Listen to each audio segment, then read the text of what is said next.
Jadi waktu itu aku dilamar lewat DM Instagram.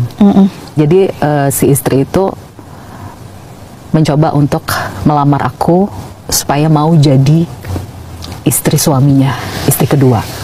Saya kan bingung ya Kak Ros ya. Memang ini bukan kejadian pertama sih sebenarnya Kak Ros. Kamu dilamar lagi? Dulu saya pernah dilamar istri orang juga, tapi saya tolak. Itu kapan yang sebelumnya? Itu jauh 10 years ago lah. Sebelum kamu nikah sama Sebelum Habib? sama si Oknum Habib itu. Ya. Jadi si istri ini ngelamar aku, Mbak Zeda, saya pengen Mbak Zeda menikah sama suami saya gitu. Aku bingung kan. Kok saya? Kenapa harus saya, dan kok tidak ingin jadi the only one gitu? Kenapa harus mencarikan suaminya istri, Mbak? Saya gitu. Jawabannya benar-benar bikin aku terenyuh banget. Apa sih. jawabannya? Jawabannya dia, alasannya dia bukan yang gimana-gimana gitu, enggak. Dia pengen ngerangkul aku. Karena dia tahu cerita hidupku tuh benar-benar menyedihkan. Mbak Zeda, saya pengen Mbak Zeda menikah sama suami saya gitu. Aku bingung kan.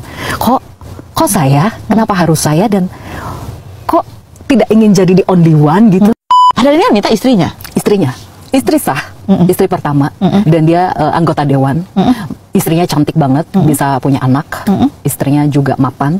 Suaminya juga mapan banget. Ganteng, tajir, bertanggung jawab, baik, nggak ada kekurangan. Jadi waktu itu aku dilamar lewat DM Instagram. Jadi si istri itu mencoba untuk melamar aku supaya mau jadi istri suaminya, istri kedua.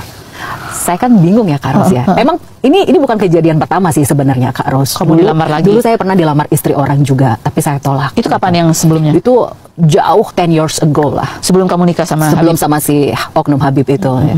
Jadi si istri ini ngelamar aku, Mbak Zeda, saya pengen Mbak Zeda menikah sama suami saya gitu. Aku bingung kan.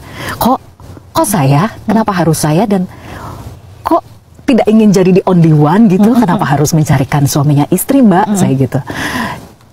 Jawabannya benar-benar bikin aku terenyuh banget. Apa sih. jawabannya? Jawabannya dia, alasannya dia bukan yang gimana-gimana gitu, enggak. Dia pengen ngerangkul aku. Karena dia tahu cerita hidupku tuh benar-benar menyedihkan dan sangat menyakitkan sekali buat dia. Apalagi aku punya riwayat kekerasan psikis mental sampai dirawat di rumah sakit jiwa gara-gara si Habib itu kan. Dia pengen ngerangkul aku lah. Pengen menyembuhkan lukaku.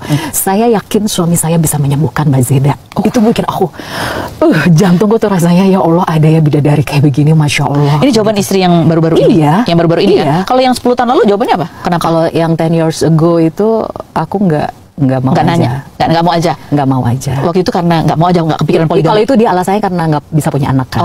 Karena ya ada masalah lah, akhirnya dia melamar aku buat suaminya. Dan itu direktur TV nasional, istrinya direktur TV nasional, tajir melintir, tapi aku nggak mau, aku tolak. Kamu nggak mau? Nggak mau. Ya, tapi ya kalau kita flashback lagi 10 tahun yang lalu kamu pernah diminta untuk jadi istri kedua, kamu tolak. Istri orang yang ngelamar. Istri orang lagi ngelamar. Tapi kamu akhirnya setelah itu menikah dengan poligami. Setelah itu pertimbanganku kenapa aku mau dipoligami sama si Habib ini, karena aku berpikir dia ngerti agama. Karena begini Kak Ros, poligami itu kan ibadah yang tidak bisa sembarangan dilakukan, harus berhati-hati. Jadi kalau yang pelaku poligami ini nggak ngerti agama kan aku juga takut gitu. Tapi kalau aku dengan si Habib ini kan pikiranku kan udah ya dia udah ngerti agama dong ya. Ekspektasiku bukan ekspektasi sih, maksudnya bayanganku dia ngerti agama, dia tahu hukum-hukum syariat, berpoligami yang adil seperti apa.